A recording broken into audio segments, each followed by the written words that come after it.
Good morning guys, good morning. Day 3 kami karon ngayon sa dagat. So malapit na po kami sa Florida.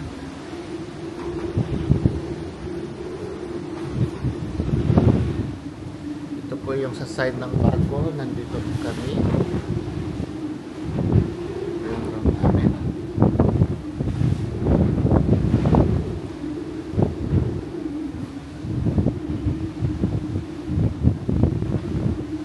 Nandun si Kuya, nagtatrabaho si Kuya.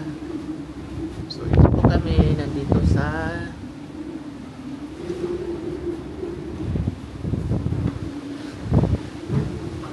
tignan nyo po.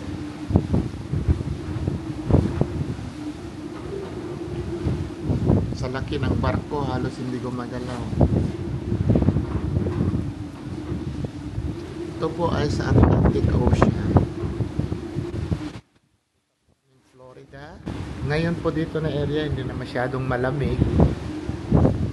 Kasi malapit na tayo sa Florida. So ang temperature at least nasa 78 to 80.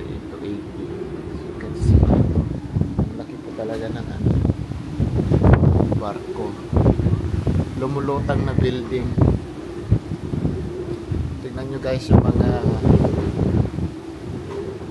mga boat, just in case na may mangyari sa amin. Laki talaga. Ganda guys, di ba? Ang ganda.